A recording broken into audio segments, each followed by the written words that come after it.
Good morning, guys. Today is Tuesday. May pasok sa Avery, kaya samahan niyo akong mag-pack ng snack niya at lunch. Although I forgot her snack bag. Okay, guys. For her snack, yung snack niya, I think it's around 10, it's around 10:40. 15 minutes lang yun. So, ito lang ang snack niya. Small lang. Snacks na may apple at saka cheese seeds and cheese bread.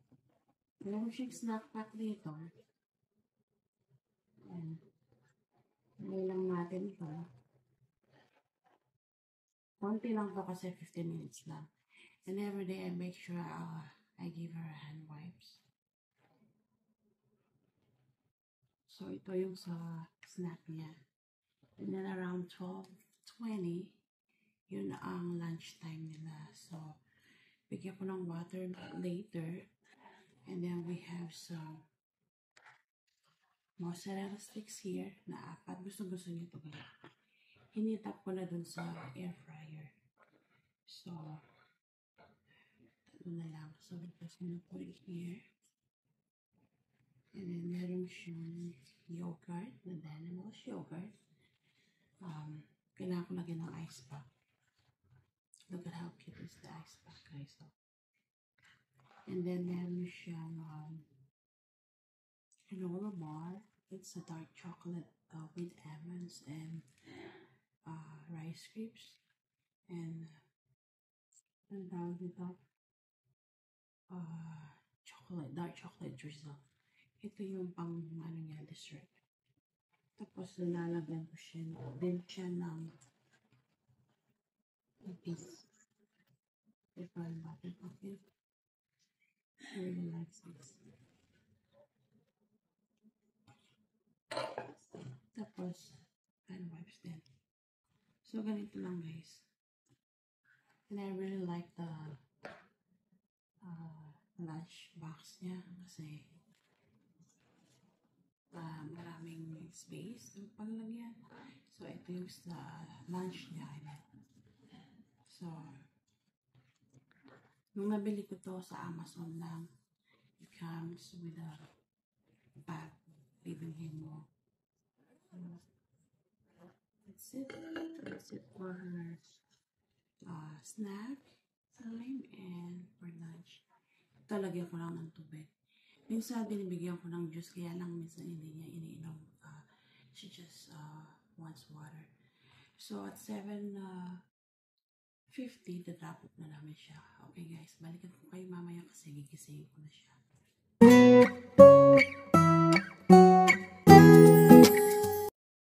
Hi baby! Ayan si Avery, papasok sa school. Do you want to try this one? From the Philippines? It's like you. Turkey. Yeah, it's like you. We grew up drinking that. There's grandma. You grew up drinking that.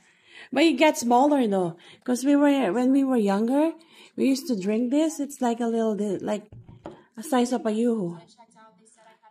You want to try it on? But why is it smaller? I don't know. Maybe to make it affordable. And let me breakfast lunch, guys. We have some cereal. Look at the boo-boos. You don't have to show them again. I didn't post that. It's all are the boo-boos.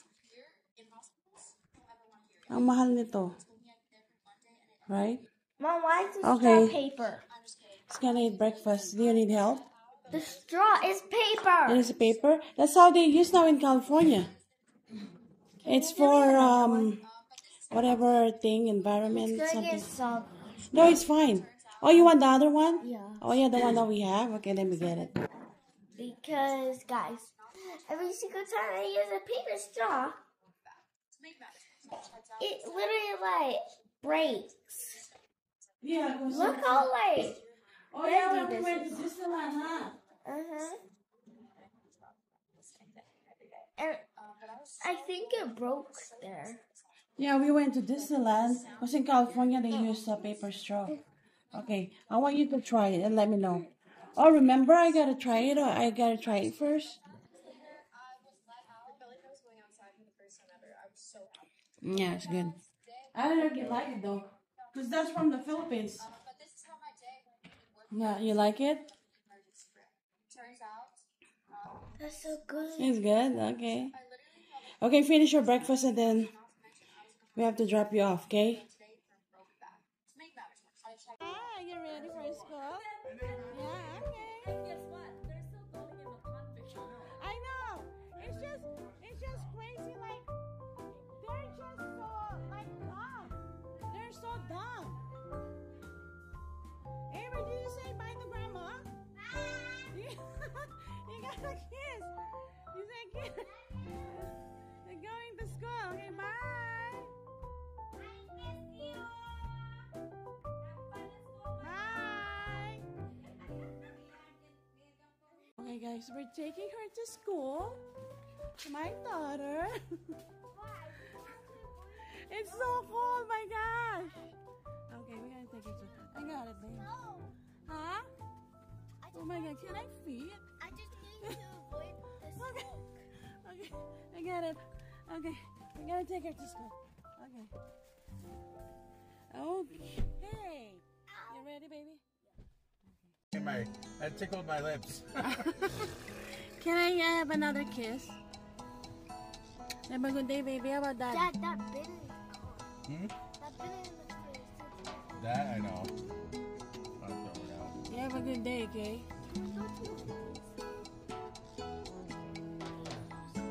You want a frosty or you want something else? I can make you. Frosty? What if I? No, you had Frosty from You've had a Wendy's. frosty. It's like it's not a shake. It's more. Like an ice cream. Like a soft ice cream. Like a Why smooth. is she yelling at the? Oh, she's nice. Have a good day, my love. Have a good day, baby. Bye. Pick you up later, okay? Love you, Bye. Avery. Have a good day, okay? Love you.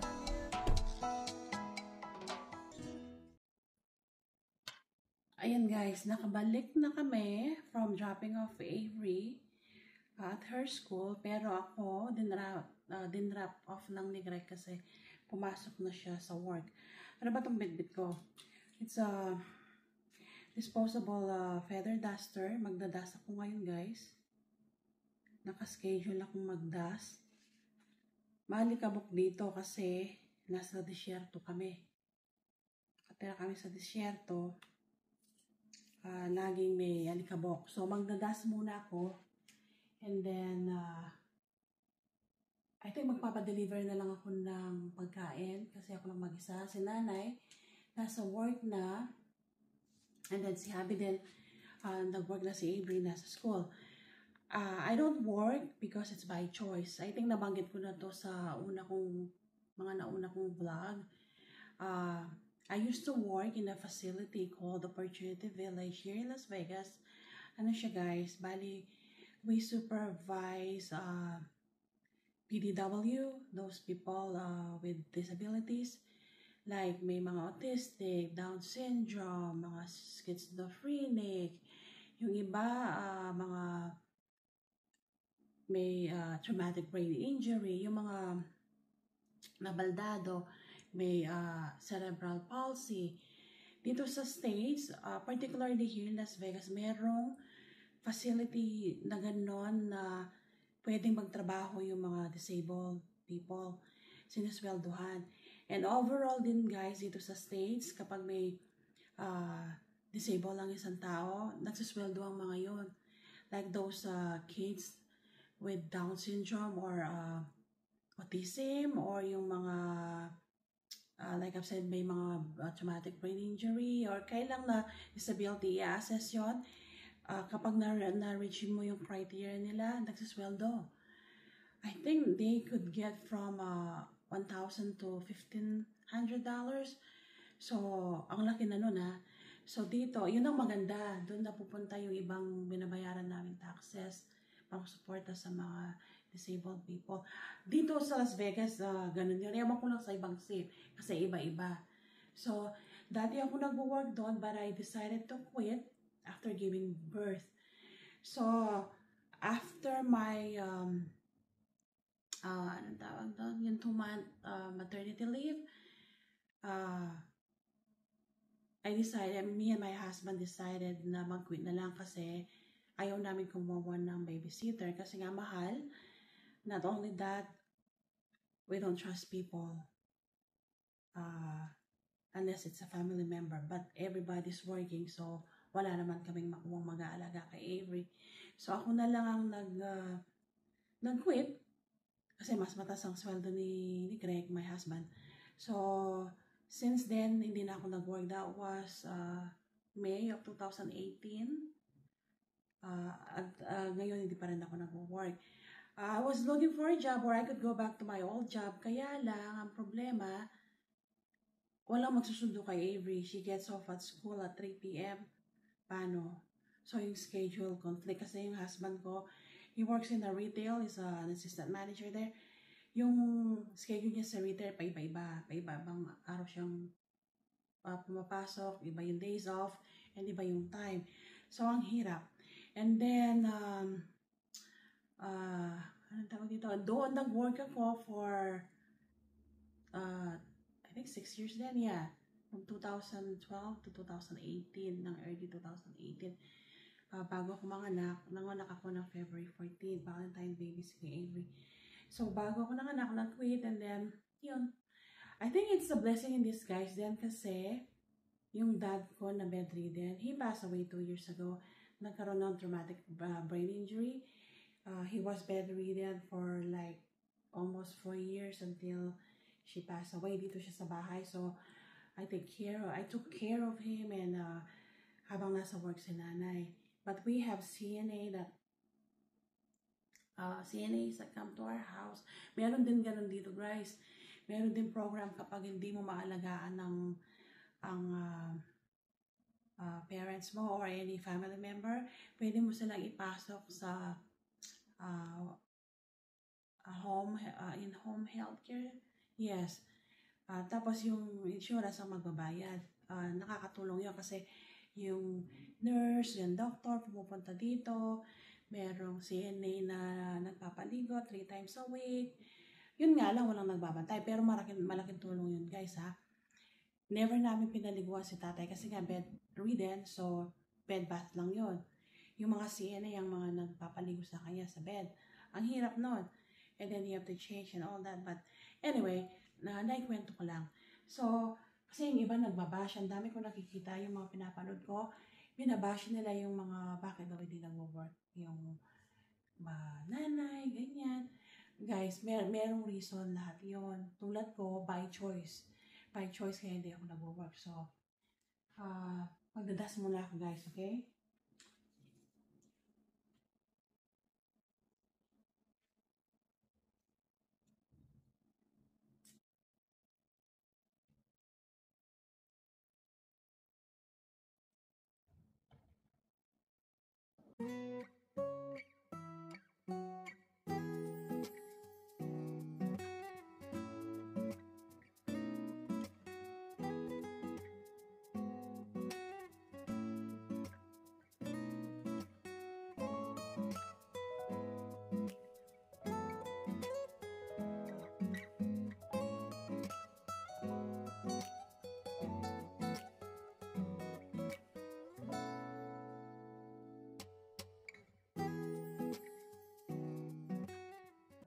Na ako mag-dust.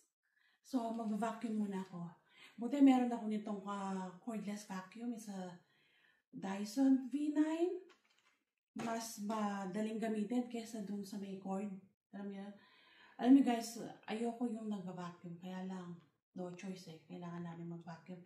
Kasi nga, carpeted pa dito sa downstairs. Even sa upstairs. Kaya lang yung sa upstairs, it's okay kasi mga kwarto yon.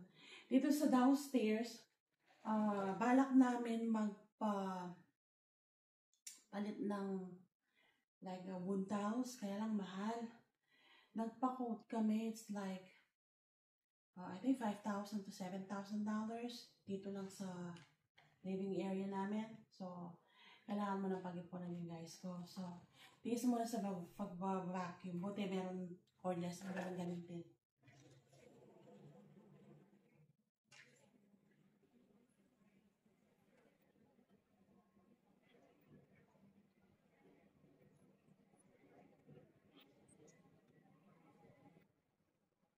Guys, tapos na ako mag-vacuum.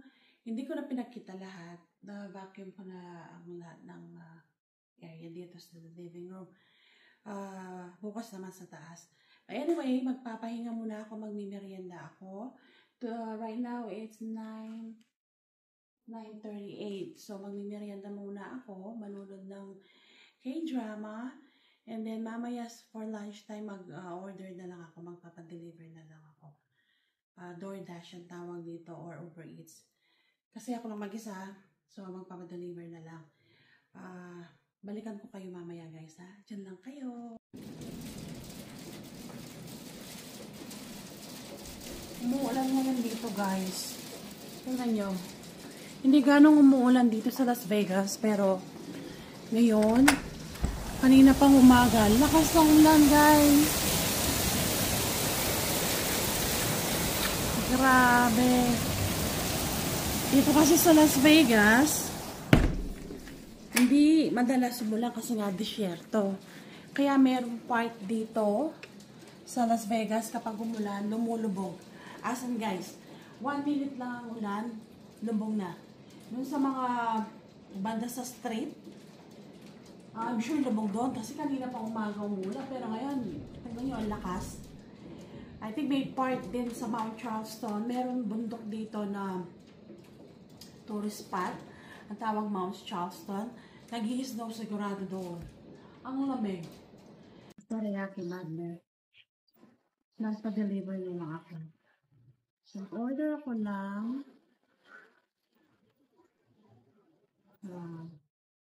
beef.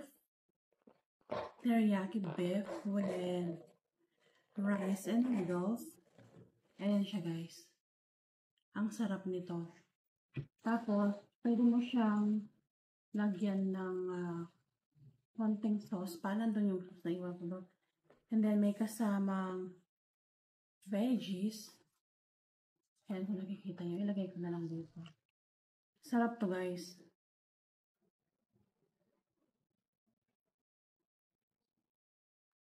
Kayo ba kumakain ng teriyaki? Beef teriyaki. Ayan guys, ang sarap nito. Tapos, kumuha din ako ng shrimp tempura. Favorite ko ang shrimp tempura. Ito yung sauce niya. Ang sarap. Tapos, ano na ba ito? Okay. 4 na siya. Ayan yung shrimp tempura ko guys. Napakasarap nito. Favorite ko. Kain tayo guys. Ako lang mag-isa ngayon. Kaya, pero hindi ko maubos ito. Ang dami. May leftover.